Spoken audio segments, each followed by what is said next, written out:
Have you ever looked at your blood sugar meter first thing in the morning and wondered, I barely ate yesterday, so why is my sugar still so high? You're certainly not alone.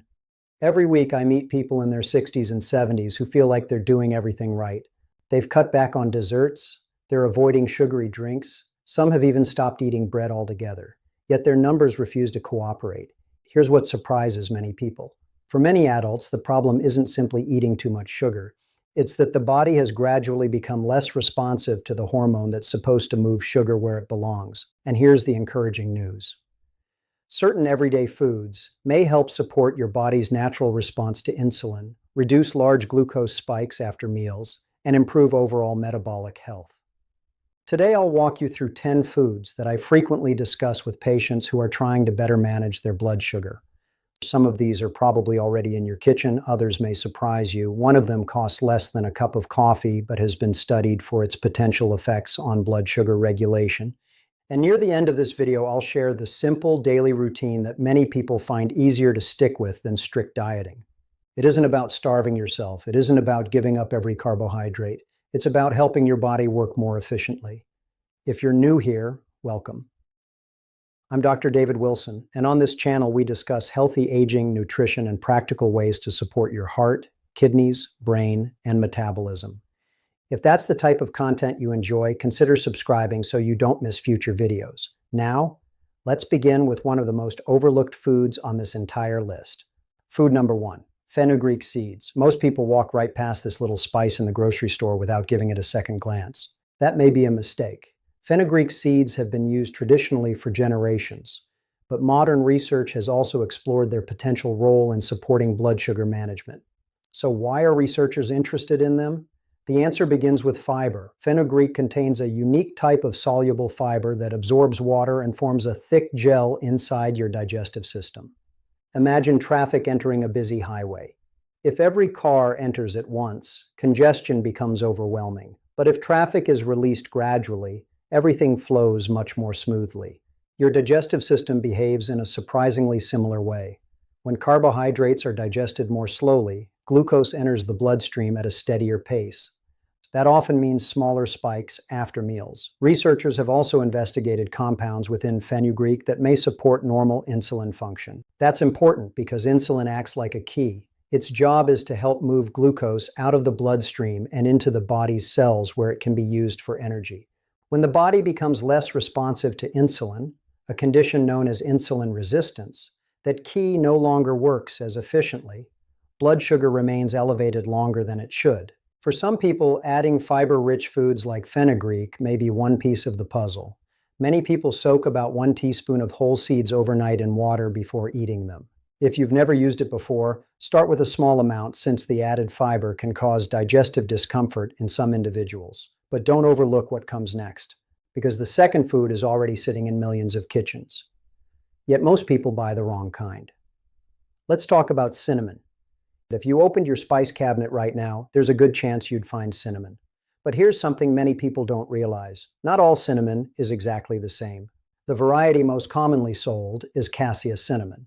Another variety, often labeled Ceylon or true cinnamon, contains much lower amounts of coumarin, making it the preferred option. Why has cinnamon received so much scientific attention? Because certain plant compounds inside cinnamon appear to help support the body's normal insulin signaling pathways. Think of insulin as someone knocking on the front door of a house. When insulin resistance develops, it's almost as if nobody inside hears the knocking anymore.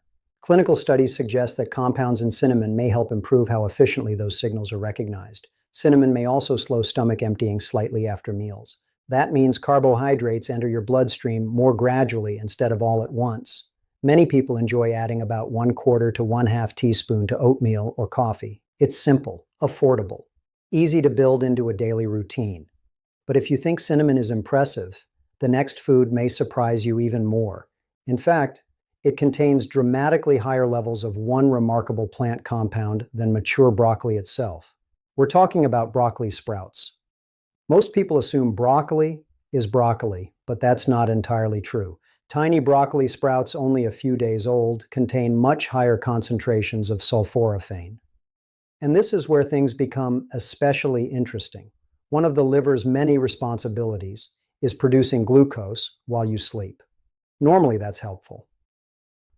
However, when insulin resistance develops, the liver may continue releasing more glucose than your body actually needs. That's one reason some people wake up with high fasting blood sugar. Researchers have investigated sulforaphane because it appears to influence several metabolic pathways involved in glucose regulation and inflammation. Studies have shown promising results. The easiest way to enjoy broccoli sprouts is raw. Add a small handful to sandwiches or salads. Avoid cooking them at high temperatures whenever possible. Now, we've only covered 3 foods. Yet you may already notice something they have in common. None of them promise miracles. None of them erase diabetes. Instead, each one supports your body's normal biology in a slightly different way. And the next food is one that many people have been avoiding for years. Ironically, for many adults trying to support healthy blood sugar, avoiding it may have been the bigger mistake. Let's take a look and talk about avocados. Before we move on, take a moment to notice something. None of the foods we've talked about so far require you to follow an extreme diet. None of them ask you to eliminate every carbohydrate or survive on tiny portions. Instead, they work by helping your body process food more efficiently. That's an important difference, because sustainable habits almost always outperform strict diets that people abandon after a few weeks. Now let's continue with a food that has been unfairly criticized for decades. For years, many people avoided avocados because they heard one thing: they're too high in fat. But today, nutrition science paints a much more complete picture. The type of fat found in avocados is primarily monounsaturated fat, the same heart-friendly fat found in olive oil. And that matters. Imagine eating a plate of white rice by itself.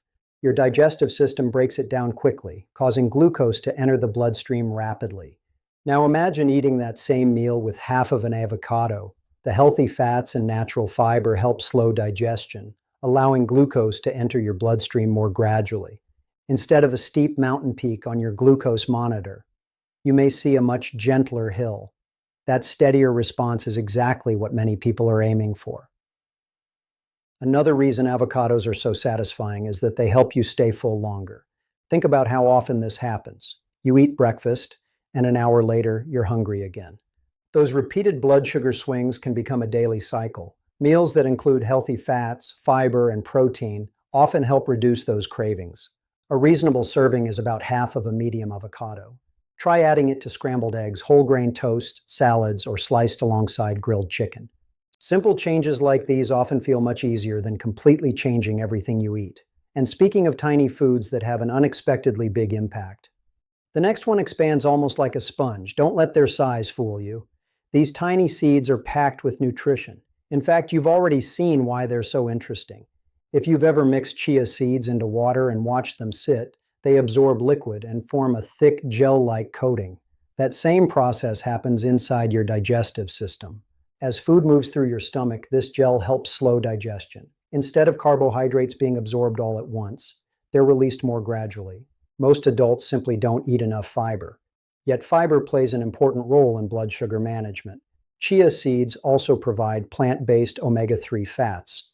These have been studied for their role in supporting the body's inflammatory response. Why does inflammation matter? Because it's a factor that may contribute to insulin resistance. 1 to 2 tablespoons per day is plenty. Stir them into yogurt, blend them into a smoothie, or make a simple chia pudding by soaking them overnight. Just remember to drink enough water throughout the day whenever you increase your fiber intake.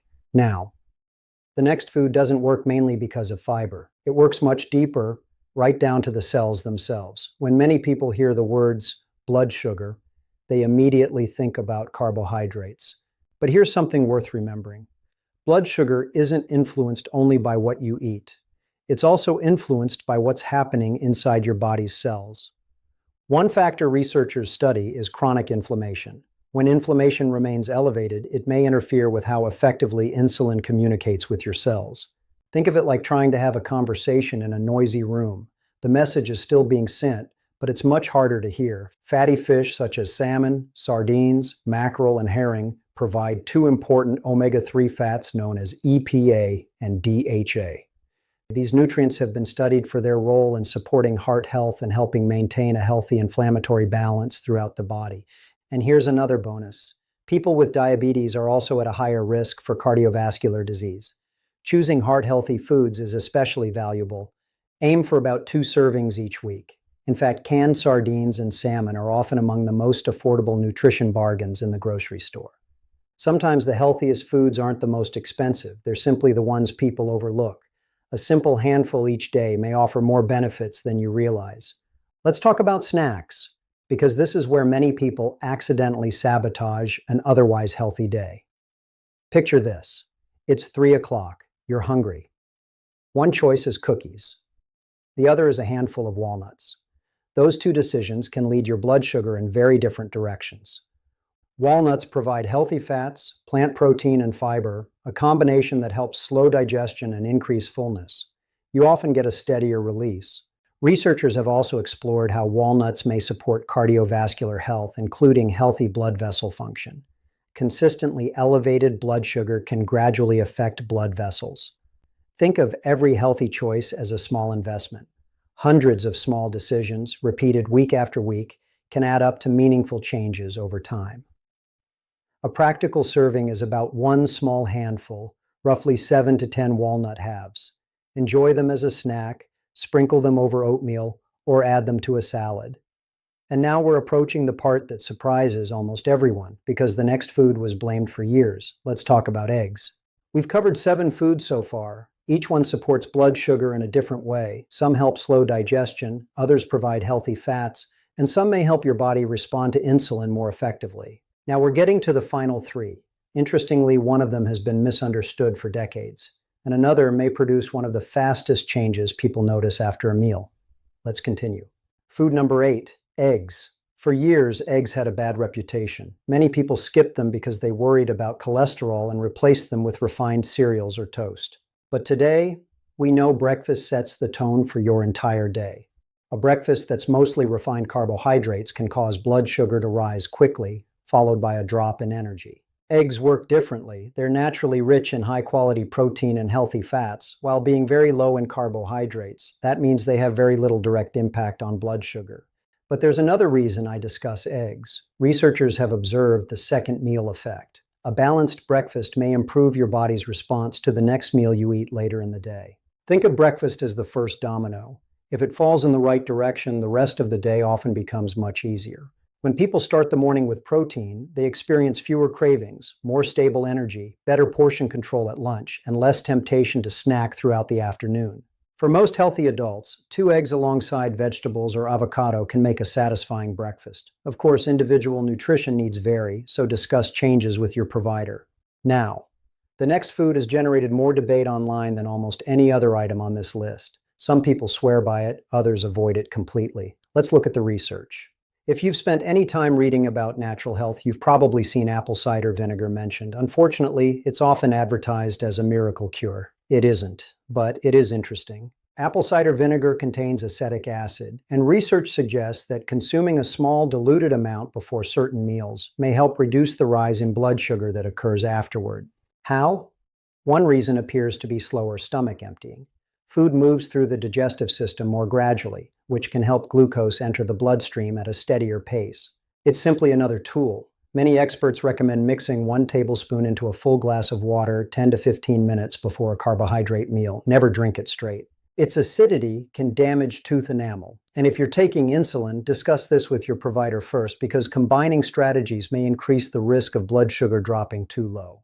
Now, we're down to the final food. Ironically, it's also the one that challenges one of the biggest myths about diabetes, because yes, this food contains carbohydrates. For years, many people believed managing blood sugar meant avoiding all carbohydrates. But nutrition isn't that simple. The type of carbohydrate matters just as much as the amount. Lentils are an excellent example. They contain large amounts of fiber, plant protein, and resistant starch. These nutrients slow digestion and help glucose enter the bloodstream more gradually. Instead of a sudden spike, you often get a slower, steadier rise. Lentils are also incredibly affordable. Simple side dishes or soups can replace more refined starches several times each week. Let me tell you about someone I'll call Margaret. She's 68 years old. When she first came to see her healthcare team, she felt discouraged. Her fasting blood sugar remained high. She was convinced she'd eventually need more medication. Instead of making dramatic changes overnight, her care team focused on small, realistic improvements. Breakfast became eggs with avocado. She swapped refined starches for lentils. She chose walnuts instead of cookies, and she started including salmon more often. Nothing extreme, just consistent habits. Over the following months, her blood sugar readings gradually improved. She lost a little weight, she felt more energetic, and perhaps most importantly, she gained confidence. Small changes, practiced consistently, can lead to meaningful improvements over time. Lasting progress comes from simple choices repeated consistently, not from chasing quick fixes.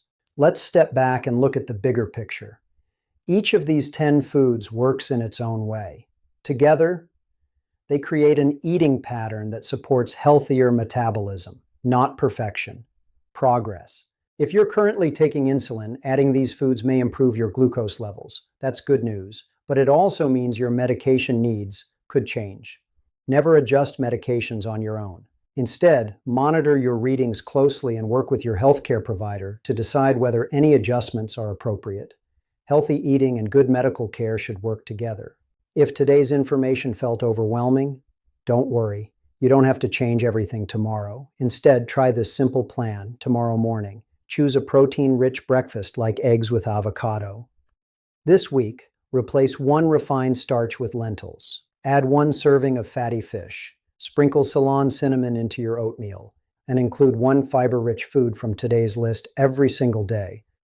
Small steps, repeated consistently. That's how lasting habits are built.